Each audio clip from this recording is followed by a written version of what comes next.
So if it is possible, good afternoon and good morning wherever you are. Today it's my distinct honor to welcome you all to the webinar on behalf of the National Data Quality Forum. As you may already know, National Data Quality Forum short form is called NDQF, is a multi-stakeholder collaborative platform for dialogue and innovations in data quality. It's led by the National Institute of Medical Statistics of Indian Council of Medical Research under the leadership of Dr. Vardhan Rao. Today, this webinar on Census 2021 is organized by NDQF in partnership with the Office of Registrar General and Census Commissioner, India. My name is Niranjan Saguti, and I'm the Director of Population Council India. And thanks to Registrar General for taking lead in today's webinar and appreciate their willingness to share the innovations that were undertaken to ensure data quality in the forthcoming census. Today's webinar is of much relevance to many, given that Indian census is the world's second largest population enumeration exercise. Just to quote some numbers, and I can be wrong in these numbers, but approximately 138 crore population from over 27 crore households are reached out by the census enumerators by this year or in the forthcoming months. With increase in nuclear families in India, the number of households are only growing, and the exercise is huge. In a country as diverse as large as India, ensuring data quality in such a mammoth exercise can be a great challenge. Since its inception in 1872, every decade, several new measures have been taken to conduct census. The census 2021 is also happening at the time when we are all of us are in the digital world. And so is of the Office of Registrar General of India, which is implementing some very exciting new measures to achieve high quality in data, mainly through the use of cutting edge technologies and monitoring systems. Let's hear all of this from none other than Sri Sanjay, Additional Registrar General, Office of the Registrar General of India. Just to briefly introduce him, as many of you may already know him, Sri Sanjay has been the Additional Registrar General since 2016 and is looking after the work of conducting census, digitization of census data collection, analysis, and reporting, and also he's looking after the National Population Register. Sri Sanjay belongs to Indian Statistical Service and worked in past in different capacities in various ministries, Ministry of Education, Ministry of Agriculture, and Indirect Taxes Statistics. In the early years of his career, he worked for 10 years almost in the National Sample Survey Organization, leading household surveys. So he has the wealth of knowledge and experience to actually talk and take us through what steps have been taken. Today, we're also joined by three distinguished panelists who have the direct connect to census data.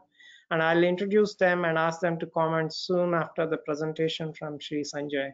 Request all those who joined today to send your questions in chat, which will be taken up towards the end of the session. Again, I don't want to waste too much time in the beginning of this webinar, but it's my honor and privilege to invite Sri Sanjay to provide a first-hand account of new measures undertaken by the ORGI to improve the data quality in the forthcoming census. Sir, over to you. Okay, thank you, Mr. Niranjan. I will just start making my presentation.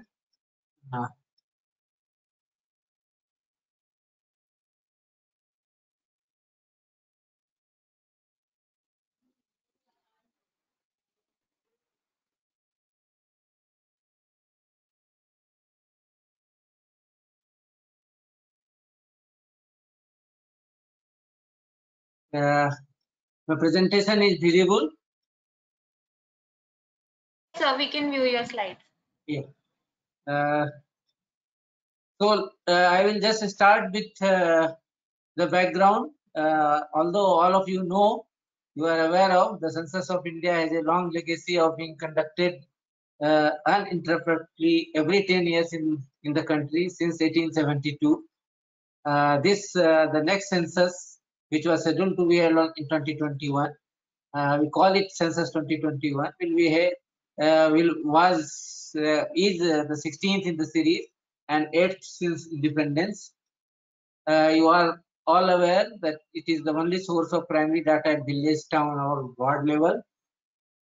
And Article 82 of the Constitution of India provides for readjustment on the basis of census figures, both for allocation of seats in House of the People to states and division of each state into territorial constituencies. And under Article 330 and 332 of the Constitution of India, reservation of seats for SC/ST in House of the People and Legislative Assemblies, such provisions are there in the Constitution. While the census is conducted under the Census Act 1948 and Census Rules 1990, some of the important sections of the Census Act I am just have shown on the slide because it is very important for conducting when we are canvassing the schedules. Section 8 provides for asking questions and getting truthful response. Section 11 specifies penalty due to non-compliance by census functionaries and non-cooperation by public, although these sections are rarely invoked. And Section 15 guarantees confidentiality of individual information. So whatever information are collected under the Census Act, these are kept confidential, and unit level data is never disclosed to anybody. Neither it is allowed as an admissible for any evidence in civil proceedings. Slight introduction on how we finalize our questions. We started this exercise in 2018 when we started consultation with all the ministries. We made one-to-one consultation with different ministries. All concerned ministries we did consultations. Then there is a technical advisory committee constituted under the chairmanship of the Registrar General of India, and several luminaries are members of the committee. Experts and past RGIs are members of the technical advisory committee. Then we did one data users conference where several stakeholders are invited. It was done in the pre-2020.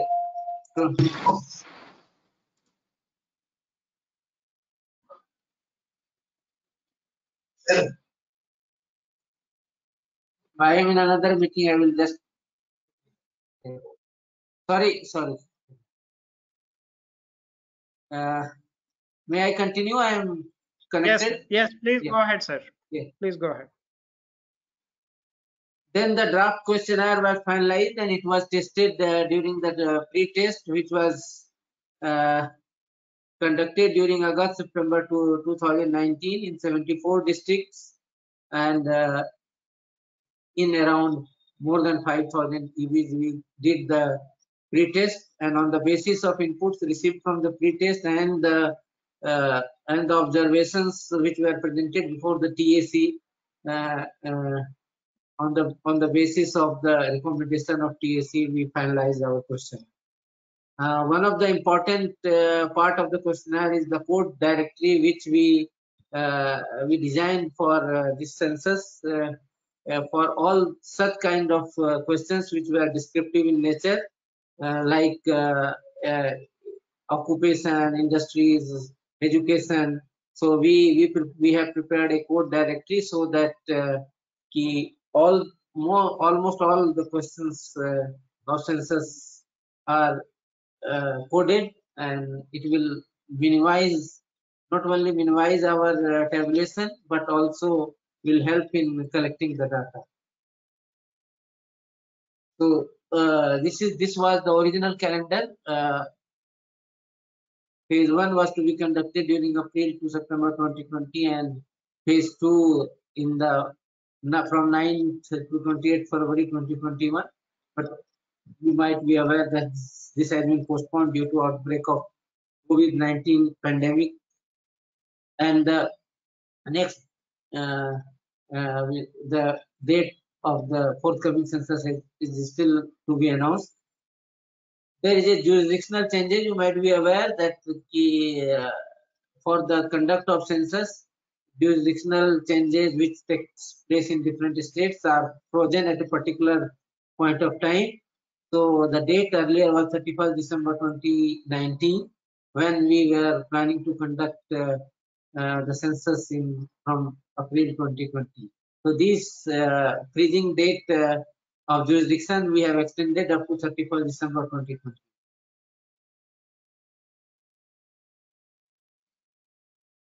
So now coming to the use of what we are innovating in this forthcoming census, the first and foremost is the digital data collection. So we have planned to collect the data digitally.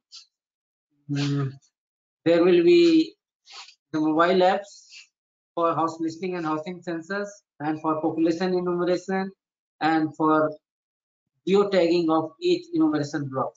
You might be aware that enumeration block is the lowest geographical unit within a ward or the village. So we will do the geotagging of each EVs, and that will also be done through mobile apps. Then self-enumeration web applications have been designed both for HLO and population enumeration. So those who want to do self-enumeration, they can do self-enumeration. The enumerator will only visit those households to collect the reference ID to place the particular household in respective EVs to have a correct population of particular EVs. All our apps will be like in paper schedule when we do in different local Indian languages. So our apps will also be in 16 Indian languages. All these maps, mobile apps will work in offline mode, and internet connectivity will be required only for registration of enumerator and for uploading of data. Enumerators who are generally the government teachers are appointed by the state governments. They will bring their own mobile devices, and our mobile app application will be downloaded on their mobile phones. So, but those enumerators, those who will do the digital data collection, they will be incentivized by giving them higher on rating. This by using the devices of the enumerator itself, we will eliminate the procurement, maintenance on the devices, and post-census upkeep of mobiles also. We have also kept a provision for paper schedules for emergency when in case of there any connectivity issues, so that can be used.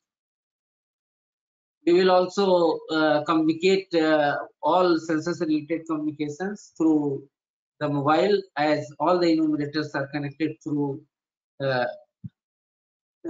mobile app and they are registered. And also those who will self-enumerate, we will send communication on mobile. And in the first phase of the census, we will be collecting from each household the mobile number to communicate with them through mobile application, and to provide them the facility to self-enumerate during the second phase of census. That is the main population enumeration. We have developed a census management portal through which we will monitor and manage the field work, and we shall be able to monitor it on real-time basis. So all census functionaries, starting from the Registrar General of India to the enumerator, will be given access to this portal based on their roles. So if some state level, highest state level user will be able to see all the progress and the activities of census related to their state. All the enumerators who will be appointed for this task will be registered on the CMS portals. Their work, that means the enumeration block, will be allocated to the enumerators and supervisors on the CMS portal itself. All their training details will be recorded on this portal, and the trained field trainers, there are, I will just explain in how the hierarchy of the training details, but all the trainers and the duration for which they are trained will be available on the CMS portal, and only trained people will be able to do the census activity. And in some cases where only the data will be collected on paper schedules, we have made a provision to enter the census abstracts online, so that we are able to release the provisional census without any delay. Then the fund transfer, because this is a huge amount of funds are required. So all the fund transfer, for example, the most of the funds are allocated for the honorarium of the enumerator and supervisor and census functionary. That will be done through DBT mode, through PFMS, using CMS portal, and the fund for the creation of infrastructure and management of the field work, we fund the state governments, so that fund transfer will also be through PFMS. It will help us in efficient fund utilization. These are the training hierarchy. There are around 100 national trainers. We have already trained the 100 national trainers, because we were at the start of the beginning of the census exercise when the COVID impact came, so we had to postpone. So by that time we had trained our 100 national trainers and 1900 master trainers we had also trained. We did their training both on census activities and the techniques of the training. We used the facilities of ISTM, which is Central Government's Training Institute, NSSTA, which is Ministry of Statistics Training Institute, and the state government's training institute. We used these training institute for imparting trainings to national and master trainers. This master trainer has started the training to the field trainer. Only few of them was trained. So we will do again the refresher training of national trainer and master trainers, and then we will train the field trainer, who in turn will train 30 lakh enumerator and supervisor.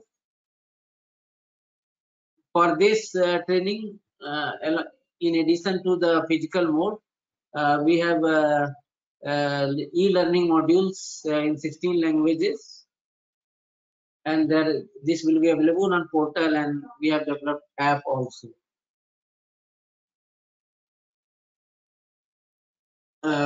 These are slide presentation on geotagging, how we will do the geotagging, and this is explained through pictorial pictures.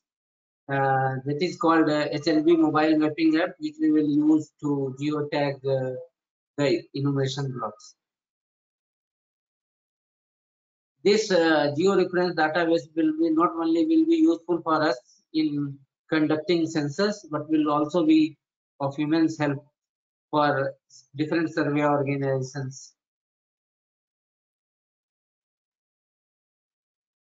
Then we are planning to data dissemination through API based, so that the different ministries and states and users are able to design their own reports through customized tabulation, and they get their reports through tables and maps in a very user-friendly manner. We have a very robust data security mechanism. It is multi-layered because we have this security on mobile, and then on during the transmission from mobile to our server, and when data is stored on our server, so it will be secured there also. We have 3 data centers at Delhi, Lucknow, and Bangalore. On mobile, before collection of the field work, it will be checked for any malware. Then the screenshot will be disabled. After collection of the data, it will be encrypted, and the data will not rest for long. It will be automatically removed from their devices after a certain date, which we will decide. So during the transmission also, we have 128-bit encryptions as generally used by the banks, and data uploaded will be kept in a separate server for better security. On our server also, it will be in an encrypted form. Blocks will be maintained for each activity, and there will be any unauthorized access will be alerted by automatic database access management system. So that's all. It's called Janganna se Jan Kalyan is the slogan of next census. Yeah. So thank you very much. Thank you so much, sir. I think it's very interesting to hear all these new developments. Mainly, I really was impressed with the kind of digitization that was taken in case of census. I remember when I was a student, and then also when I joined to work in some of the organizations, some of the data from census was quite delayed because there is a whole lot of the data entry that was involved. And once the entry is done, then the verification, management, there are a whole lot of challenges with that data. And this is really commendable to see the amount of digitization that thinking that has gone into the census planning process. And also the point that you mentioned about the CMMS portal and the whole monitoring system, it was interesting to see. And the third, which was very interesting to see, is the customized tabulation. I think perhaps this forthcoming census will be taking very little time compared to census in the past to actually provide the tabulation and results in quick time. So thanks so much. And I think there are lots of questions, and I also ask the participants who are attending the webinar to type your questions in the chat because we'll only take the questions from the chat. There are already a lot of questions, but we will answer those questions after we also have the perspectives from our 3 distinguished panelists. And I'll request each of the panelists to share their opinion on the new advancements. How do they see this as being helpful to the program policy research, as well as the implications in terms of these data that could be useful for any of the other research work that can be undertaken in the country. Let me first go to Professor P.M. Kulkarni, who is a very well-known researcher and demographer. He's known both nationally and internationally for the kind of work that he has done, and he knows the census data in and out. because he has worked with the census data in various of his research studies and have participated in the discussion with the census office as well. And he, to say that Professor Kulkarni retired as professor of population studies at the Jawaharlal Nehru University, and I request him, sir, what do you think of this, and from the data quality perspective and also from the use perspective? Thank you. Thank you, Sanjay ji. It was very useful. And as we know, every census comes up with innovations, improvements. Can you hear me? Sir, your voice is not very clear. Can you put on the microphone, please?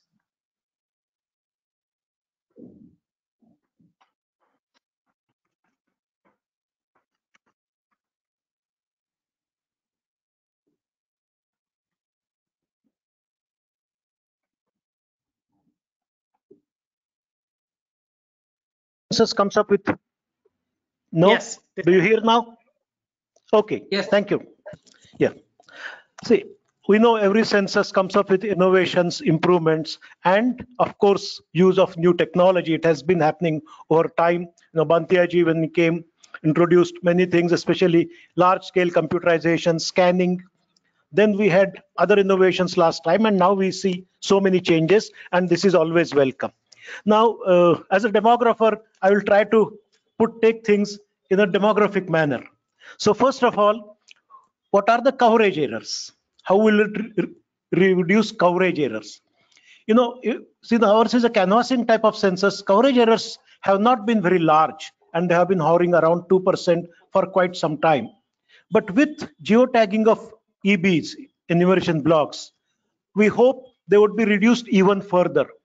We should aim to go below 1% of net omission rate, because net omission rate, which has been around 2%, we could even improve on that, and hopefully with geotagging and of course the training which has been planned, and I could see roughly a ratio of 70 persons to be trained by a field trainer, which appears to be good, and I think that can in fact make a good impact. So we look forward towards much lower omission rates. Now regarding content errors, in fact last census reduced the errors of age considerably. We know that the Myers index and Whipple's index have improved substantially once it was insisted that people report date of birth and not just age. And it has been very successful, and we hope this time again it will be better, in fact even better than last time, with changes over time. So as far as coverage errors are concerned, we look forward to an improvement. Content errors, one aspect which has been worrying in content errors is the level of education that has shown relatively large gross differences from the post enumeration survey, and that is something that needs to be looked at, and we hope with the coding system that has been devised now, those could also be reduced. Then the transmission errors, obviously with digitalization, these should be minimized. In fact, theoretically, these should be eliminated. There should be no transmission errors once you have digital recording and digital transmission. Of course, there will be some glitches. There are always problems in any technology, but let us hope this will be reduced, and this is a welcome change. Finally, coming to dissemination. Now, this has been a matter of concern, and rather I must say sometimes unhappiness by demographers or users. Why does it take so much time to release the census tables? In the past, you had the issue of computers, use of computers, in fact the capacity of computers, but now with new computers, digitalization and so on, things should be faster. And one of the aspects has been migration. Always migration has not received a high priority in the publication calendar. Migration data came, or tables came, almost at the end. In 2011, data tables also came. In 2019, very late for many of us. Now there is greater attention towards migration. We have seen with the COVID crisis and so on, there was huge demand for data on migration. what is migration, and we were still quoting 2011 migration data in 2020. And that is something that we need to overcome. We need to move as fast as possible to release all data, including data on migration, which are going to be very valuable in future. There is likely to be huge interstate migration in the near future because of population imbalances, and we would really require good information on migration. I also made a plea in NFHS seminar to include migration in NFHS schedules. Let us see what happens, but at least the census can provide us on a priority basis the information on migration. Of course, we do need enumeration data first, there is no doubt about it. Finally, an issue that has been there for the last 10 or 12 years. Sometime between the 2001 and 11 censuses, the Office of Registrar General introduced what are called census data centers, so that microdata of census could be used for research with, of course, identity masked, because you have to go along the Census Act. You cannot release individual data, but with appropriate masking, those data can be provided to researchers. Centers were established, but as long as I was there, they did not really get the microdata except what was really available. I hope now one can move forward to release of microdata with appropriate safeguards as required by the Act, and also to maintain the privacy of individuals, so that these can be used, because these would be of enormous help to researchers as well as planners and administrators. So I'd like to stop here, congratulate the Office of the Registrar General and Sanjay ji for the innovations which they have planned, which they have brought in, and we look forward to a very successful census.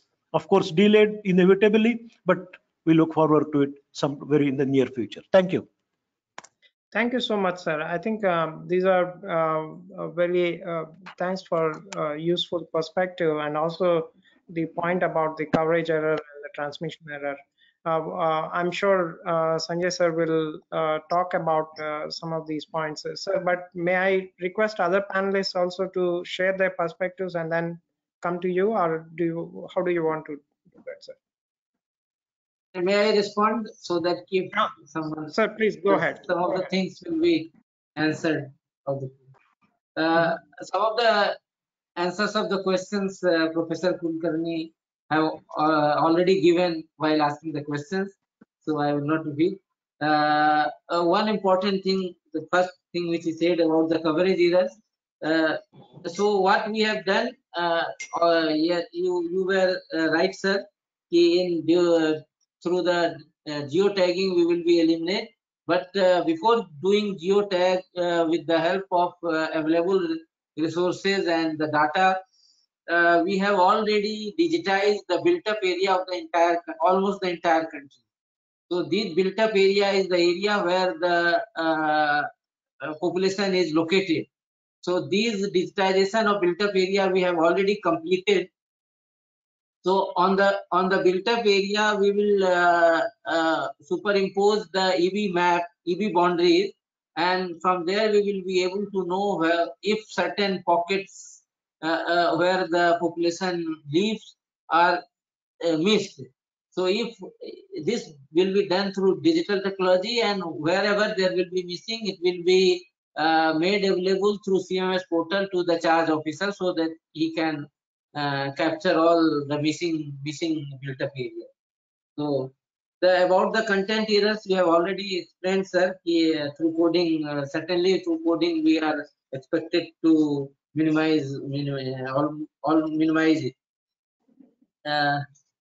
Sir, regarding dissemination, I would just like to inform you that we have taken in advance the action, and we are trying to generate to develop a programs to generate pre-designed tables from unit level data. We are doing it for taking 2011 data, so that when we replace the 2020 next census data in the programs, the pre-designed tables are automatically generated. So by that way, we are planning to remove the time gap.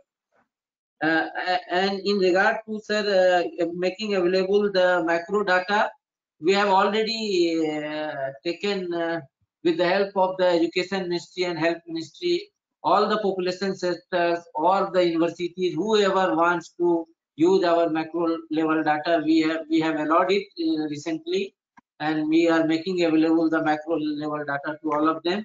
We have conducted, we have taken help of experts to do anonymization of the macro level data, which we were also doing, but very advanced use of techniques for anonymizing our next census data.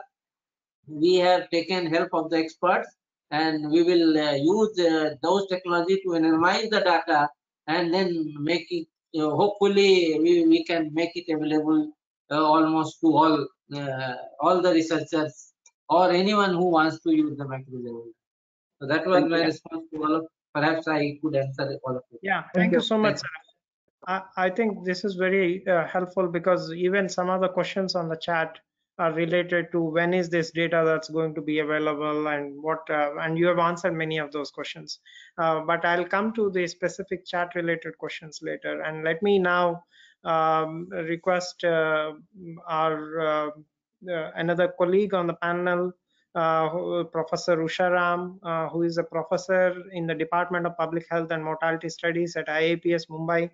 And Professor Usha Ram has decades of experience in coordinating large-scale demographic and health surveys, analyzing large-scale data with specialization. And one of the her work, recent work on estimating childhood and adult mortality for the Indian districts, which we all know of that publication. And the methodology that was used in that research was also adopted by several countries in Africa and Latin America. So Professor Usha Ram, how do you see these new developments, and what do you see as a researcher from an academic institution? What's your understanding of these changes, and how optimistic are you about the improved data quality and the decision making processes? Thank you. Over to you.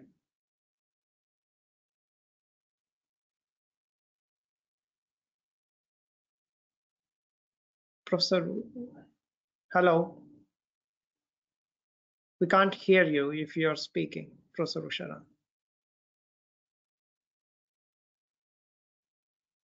Ma'am, we have lost your audio. Yeah. Now, can you hear me? Okay. Yes. Okay. And I have also shared my screen. Can you see it? Yes, ma'am, we can see your screen. Could you do the I'll go to the PowerPoint slide mode. Yeah. So thank you very much, Dr. Niranjan, and thank you very much to Sanjay ji for a very lucid presentation covering all the aspects that have been introduced in the, or are going to be introduced in the forthcoming census. My task is made much easier by Professor Kulkarni, because he has almost covered most of the points. So I would not repeat whatever he has already said, but maybe go on some of the issues a little more inside, so that we understand the implications of that for particularly policy making and for research purposes. So the first point that I would want to go more into detail is related to the management of fieldwork and monitoring of the data collection and the transmission and so on and so forth. And for that, I think these 3 points are very important to us. First is that in the program, it is important to have some internal audit or the checkpoints to ensure that the data collection internal consistency is maintained. And I'm sure that the program that has been developed by the RGI must have taken that into consideration. But I just want to re-emphasize on that. Then also, I think it is very important for us to have a very strong and functional feedback system, and that too in the real time. Why? Because we will be doing it for the first time in our census, where we are going for digitization for data collection. So it is going to be very important for us to use this feedback mechanism very effectively, especially in the initial days of data collection. And for most of the enumerator, it means for the first time that they will be probably doing any data collection digitally. So that's and I'm going to a little bit elaborate on these points further with some evidence. Then the third point, I think we need to pay very good amount of attention to ensure good quality of age sex data, and more importantly for the women work participation, keeping our problem that we faced in 2011 census results with respect to women work participation rates, etc. That's these 3 points I thought I would little bit elaborate further. And then, of course, training, as Sanjay ji has already elaborated, I'm sure they have taken care of most of the things, but I would want to emphasize on one aspect. I think it is important for us to also ensure the good quality of devices that will be used for data collection, and at the same time, enumerators' efficiency to handling devices, vis-a-vis recording and saving information from the field. That's going to be critical for us to ensure good quality of data that would come from the census. Then I will skip the other point which Dr. Kulkarni has already covered. I go to data dissemination. Although we have very categorically understanding of the census laws and everything, what is permissible, what is not permissible. But I think it is the time that the RBI office has to take a step forward and say, like what we did in 2011 census, we made our household amenities data for 5% subsample. I think the similar kind of approaches can be used, adopted for the forthcoming censuses, because that is going to really make our country much more rich in terms of advancing science and also in terms of generating evidence for policy making and planning. So I would want to emphasize on that aspect, wherein we need to think of access to unit level data. The mechanisms can be developed whether through the data centers or some other means. But I think it is that we need to give a very strong thought on should we make unit level data accessible to on subsample basis to the researchers and those who are interested in going into much more detailed analysis and in-depth analysis. Now, omission rates, Dr. Kulkarni has already talked about. Yes, with digitization, we expect that the omission rates must go down, and I'm sure the kind of measures RGI is going to introduce will go down. However, we also need to ensure that the omission rates are not just uniform across subgroups of the population. When we look at the past two censuses, I tried to examine the omission rates from 1951 to 2011 for all 5 censuses. And I noticed that, and I'll simply go over to the things. If you look at some of the urban areas, for example, males are more omitted. There is rural, in rural areas, females are more omitted. Likewise, in some centers, illiterates as compared to illiterates, literates are more missed out. So, and the differences are too many. And why these are important? Because when we do our in-depth analysis for better understanding of the issues and the implications for the policy, I think it is important to also address differentials in omission rates in subgroups of the population. And how to specifically bring them down, for that, I think we need to train our investigators with some understanding on what has been learned in the past. So that is, I think, very important. I will not read each one independently. Then coming to the quality of age-set data, and you know, this is the most crucial indicator for all of us demographers for any analysis. And if you look at the quality of data, 1951 census data quality was reliable as per the results of whether we take the BPS index, whether we take the Myers index, whether we take the UN joint scores and other things. They were much better than the subsequent censuses. So I hope that with this digitization, we should not only just aim at reducing the content coverage and transmission errors, but also need to address on how to get better quality of age and sex data in terms of reporting and collection. Date of birth has been introduced in 2011 census, but my understanding is that the analysis is not done with the date of birth. The analysis, I suppose, is done with the age reported by the respondent as age. So I think we need to give a lot more emphasis on this, that when we use the date of birth in our data collection, the analysis also we should take that into consideration.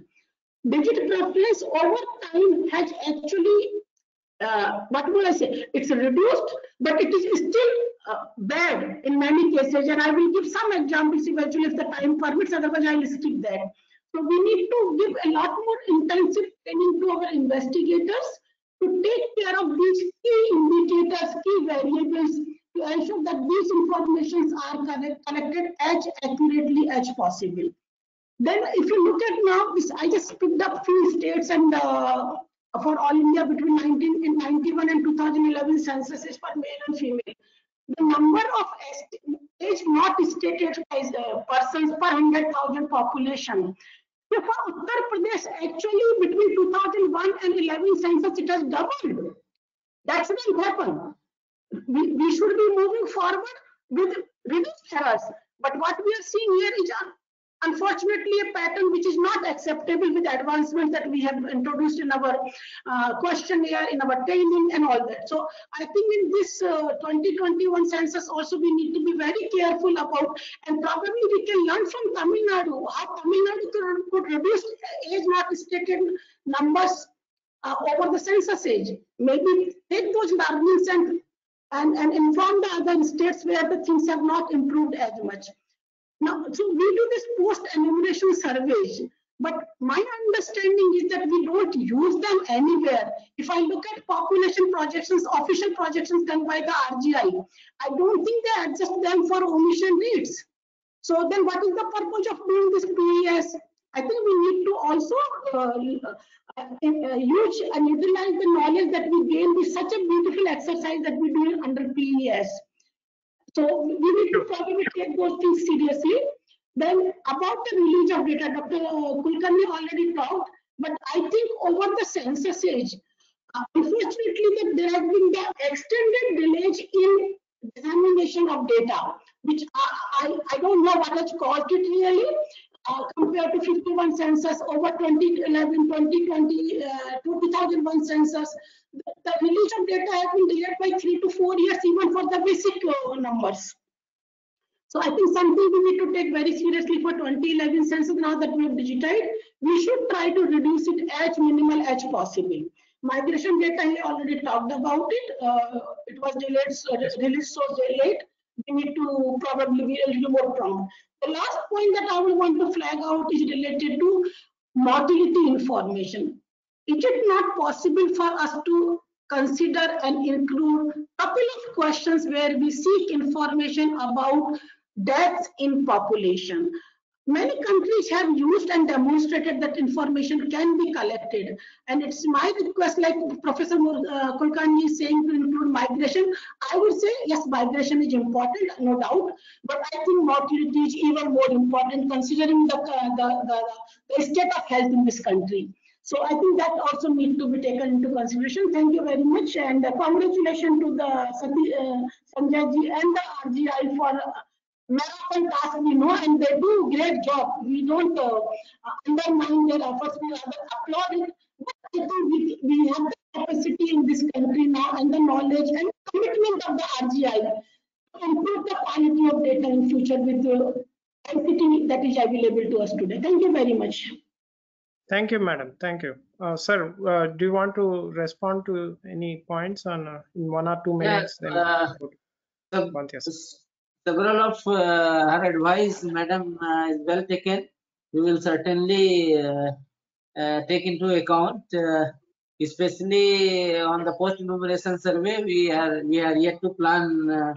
We will plan it and we'll take advice of all the experts.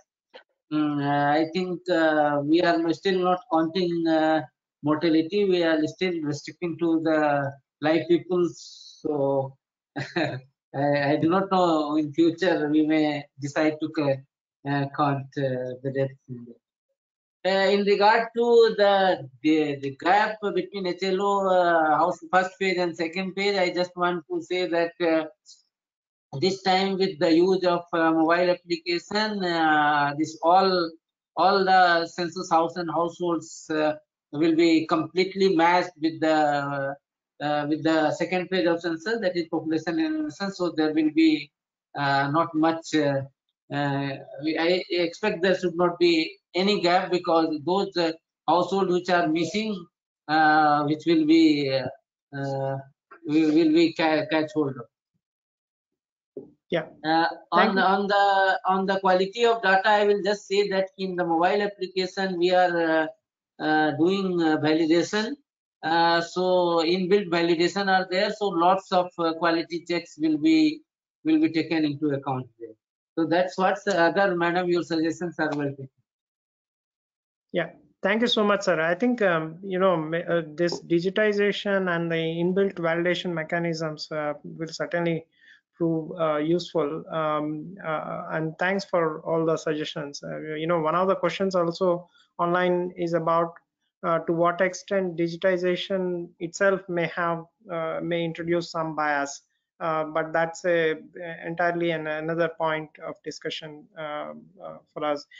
Now let me introduce Sri Jayant Kumar Bantia sir, who is an IAS officer from the 1977 batch, and he served as a chief secretary in the government of Maharashtra, and he was the Registrar General and Census Commissioner of India from 1999 to 2004. And many of us at least know Bantia sir because of his kind of work and passion towards the data, and he has conducted or at least have more than 15 years of experience in conducting housing and population census from beginning to end at the regional level for state of Maharashtra, national for India 1991, India 2001 census, and international in Nigeria, the 2006 census. Sir, over to you to kind of give your views about this evolution and the way that it can improve the quality. Can you see my screen? Thanks, Dr. Niranjan. Can you see my screen? Not yet, sir. Yes, we can see your screen. Sir, you need to go to your slides. We can see the go to webinar screen right now. You can go to. You need to click on the PowerPoint file. It may be that we may go over for 5 or 10 minutes, beyond 5, and I hope. Not yet, sir. Is it No, visible? sir. No, sir. Click on the PowerPoint, sir. We can see the screen that says the go to webinar.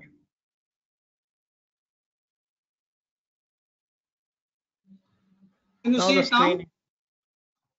No, sir. Okay, I'm going to give you the access again, sir. If you could just try again.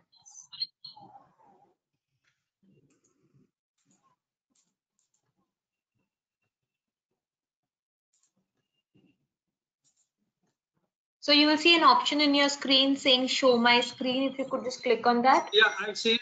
Yeah. Yeah.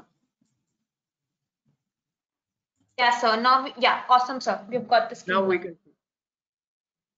Now you can see? Yes, sir. If you could just go to the slide mode, please. Where is the slide mode? Yeah, sir. That's the one. It's okay? Yeah, sir. If you could just click on that. Awesome, sir. Thank you. Yes. Okay. Well, thanks, Dr. Niranjan. Thanks to the co-panelists.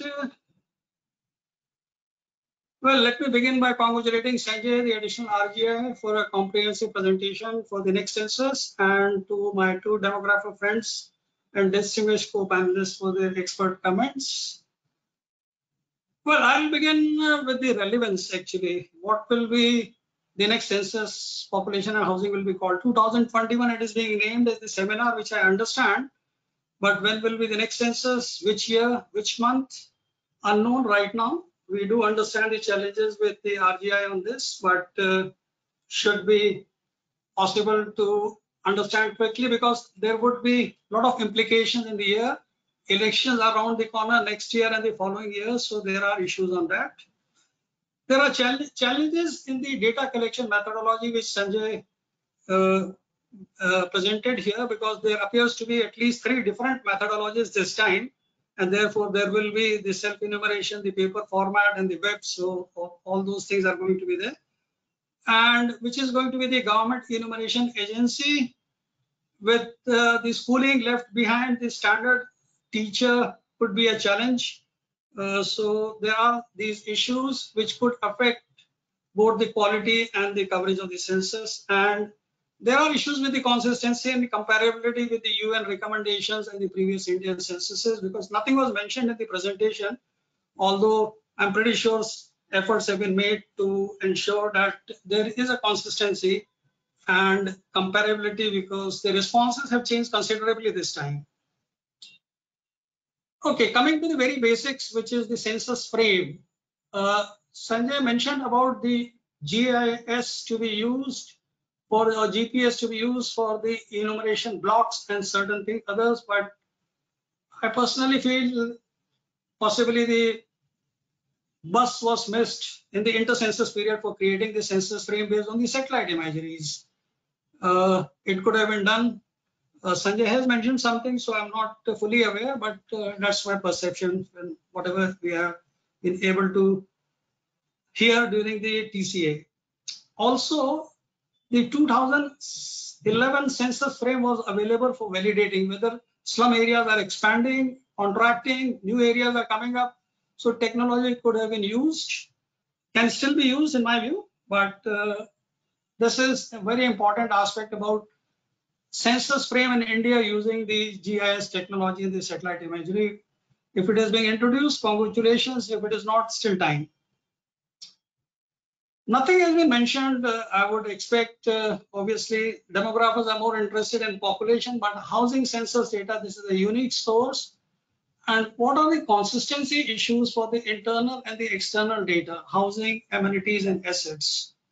This is only an inter-censal approach to the best of my understanding. There is too much dependency on the ministerial outlook on putting up the responses for these, etc. And therefore, there would be a big challenge, in my view, on the housing census data. Also, what are the external data sets which are available for the housing data? Nothing has been mentioned. We are aware of the age distributions and the sex composition and the population, etc., etc. But there's a lot of work in India to be done on the projections against the housing census data and the amenities, assets, etc. Now that brings to the very basic question, which I thought one of my co-panelists would raise, or the ORGI would raise, which is very much in the media and which had been talked about by several people. The known and unknown fears against the NRC and population along with the population census, if not adequately addressed, they would lead to population census coverage and participation during population enumeration, particularly in Northeast. We have seen in the past, we had to cancel part of the census in 2001. So there are challenges there. The impact of COVID-19 on the population coverage and the several dimensions which are there, which includes the population count. If a lot of experts are to be believed on the extent of the excess mortality due to COVID, what would be the impact on the population projections? I thought somebody would speak about it, but this is a very, very important aspect in addition to people coming forward during the enumeration count itself. And this whole issue about the migration patterns changing because of COVID. These are very unusual migration patterns which will not have previous experiences in the last several decades. So there is going to be a huge impact, and this will have an impact on the population count at different levels, right from states to the districts to the villages, urban, rural, all sorts of things have been impacted because of COVID. And they will continue to, depending on how COVID develops or does not develop. There are issues about the quality and the coverage checks for certain subpopulations. Transgenders, India was the first country to introduce the transgenders in the last census. There will be all the sex, again an external data source for transgender, etc. is required. More tables are required on transgenders. Institutional population is a major challenge, and the definition of homeless has changed because of several Supreme Court guidelines. You have got rain baseras in Delhi, whether they will be treated as homeless or housed, all those issues are there.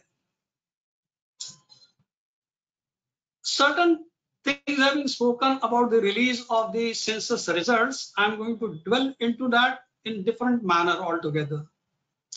Can the housing census results be de-linked with the population tables and released within 6 months? Now that the technology is here, total difference in the technology.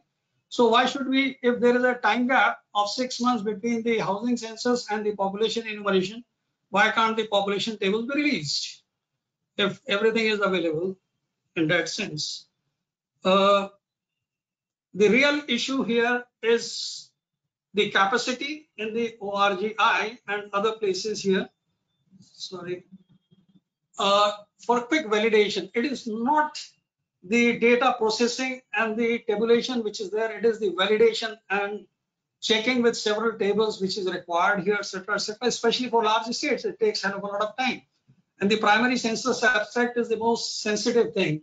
So unless the primary census abstract, which is village-wise population, which creates benefits to several constituencies across the country, has a huge implication, and that is where the time is taken. So although Sanjay had spoken about certain processes about faster tabulation, at the end of the day, the ORGI in-house capacity across in the census division, in the social studies division, in the demographic division, all those things are there, and I'm pretty sure the RGI is attending to that. But the most important point is the organizational issues. Following the census 2 years after the census, 3 years after the census, there is a change in the RGI, which may happen earlier this time. And there's the directors of census demit office within 2 years after the census. So there is very little top management available for addressing the issues about data processing, which will be much faster now, but data tabulation, etc. I presume there is some plan B to address this. Then the issue about interpretability and the consistency and the coherence. Well, the disability question has been designed to suit the Disability Act. The responses are multiple. There is going to be the issue about getting the response, but once options are given, obviously there will be responses. The responses are far too many, they are far too technical to be conducted in a civil exercise like census. But I'm pretty sure ORG knows how it will be addressed. Then the most important thing is what Sanjay has mentioned, and I've just quoted, quote directly to minimize descriptive entries. I think there has to be reconsideration on this issue, which was raised in certain forums. The USP of the Indian censuses is allowing everybody to represent their social characteristics that they want, not only in the course provided by the census authorities. And that is going to be a big stake. And that could really be one of the reasons for challenging the census. And therefore, the data diversity of religious affiliations, mother tongues, languages, possibly SC, ST, educational qualifications, I'm pretty sure a lot of work has been done. Just to give an example, the link between the census 2011 and the SECC, which was done by the Ministry of Rural Development. This is what the site says actually. The SECC says, on the contrary, all the personal information given in the socio-economic caste census is open for use by government departments to grant and or restrict benefits to the household. It's pretty dangerous to the census operations in my view. And Sir, this was, so people would be aware. I'm just finishing off. Sure, thank you. I is wishing the RGI and the ORGI the very best in the population census, and thanks for the time to the organizers and the co-panelists. Thank you. Thank you so much, sir. I think many of the points that you have raised are also the questions that people have in the chat. Maybe over to Sanjay sir. It's already over time, and completely on you to see how much time would you like to take to answer any of those questions. I will answer in short because some of sir's points are on suggestive nature, and we are very thankful to him that he is a member of our task force committee, and his expertise and his experience is very helpful for us in taking shape of the next forthcoming census. Regarding the question on date, it is yet not decided, so it is very difficult to comment on that. Sir, you also said that we are using the three methods of the data collection and the question of consistency among the three. Sir, we have tested in pre-test the two modes, the paper mode and the mobile mode, and we have compared the data based on not only on the pre-test data but also in the 2011 data, and we found that it is very consistent because there is not much variation between the data collected from paper and the mobile. Sanjay, my limited question was self-enumeration versus enumerators data, which is what we have. Yeah, that we will perhaps when we will do, we are thinking to do one more pre-test, short pre-test kind of things, where we will test hopefully some self-enumeration also, and then we will be able to know. Sir, on the census frame, you said that you should have used this time, but we could not use the between the two census time. But due to COVID, due to postponement, we have created almost the entire country's built-up area. Built-up area with the help of the Google and the data available at the platform of the NIC. Entire country's built-up area has been divided into has been digitized, you can say, by on use of software. So on that built-up area, this geotagging of the enumeration block will be done. So we have made certain attempts. Just the result is it has just completed.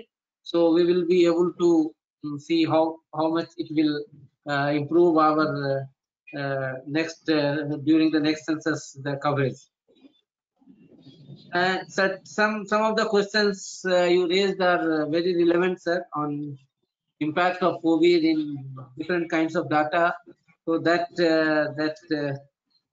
we will certainly seek your guidance, and whatever suggestions you are giving will be of much help.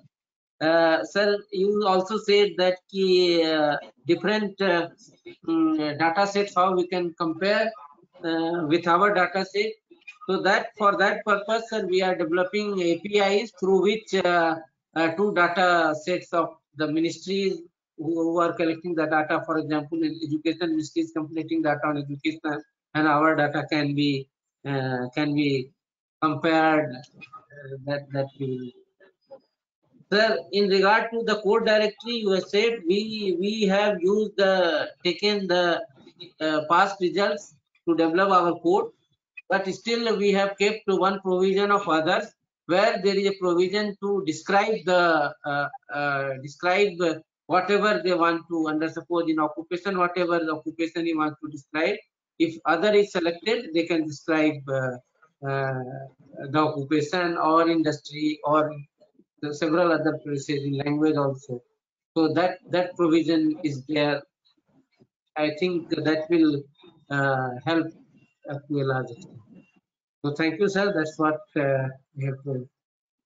Sir, I'll just pose in the interest of time, and now we don't have any time. I'll just pose three questions from the whole lot of questions that came in chat.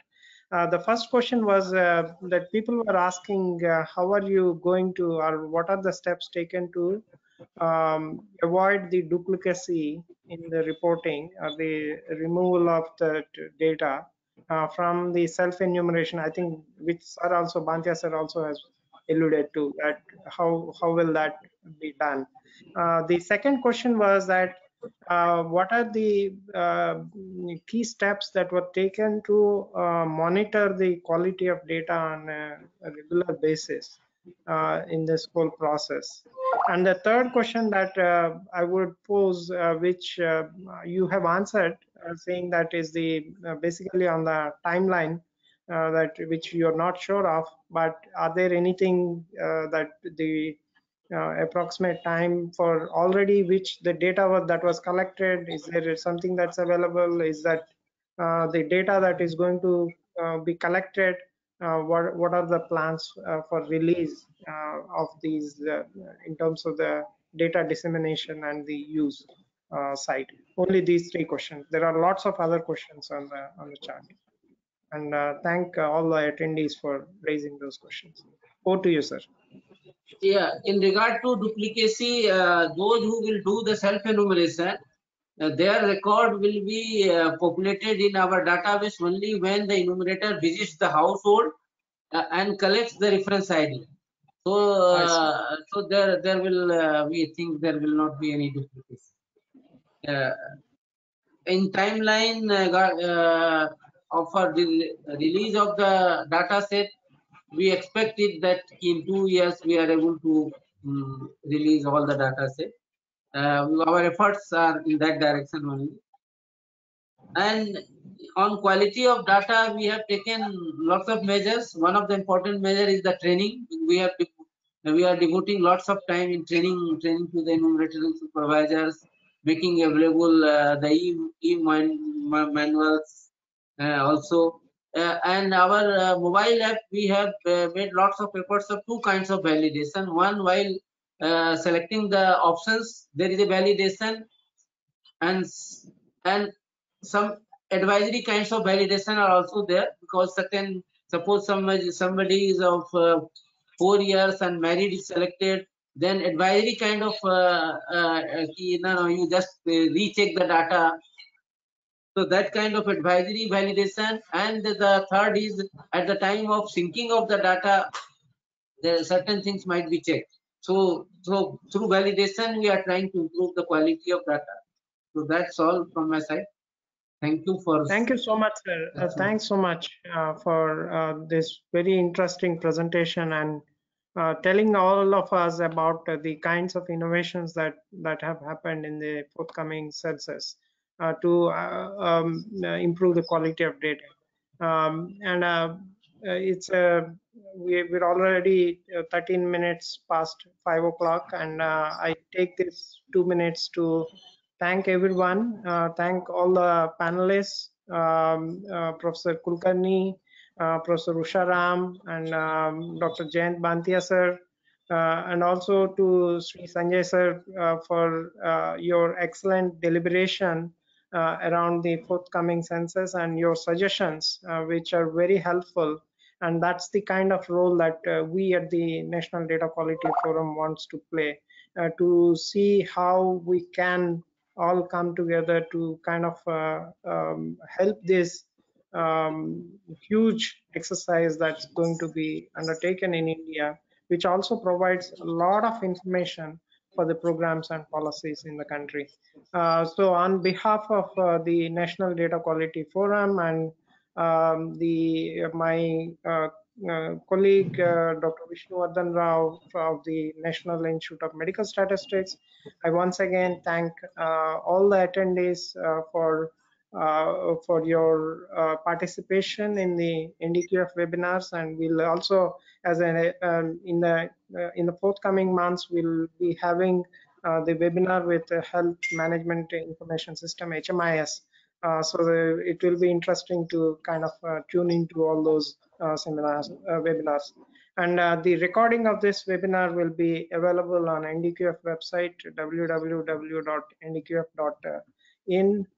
Please listen to it, forward the information to others who would like to know what is going to happen in the forthcoming census, which Sanjay sir has wonderfully explained through his presentation, as well as response to the questions from both panelists and the attendees.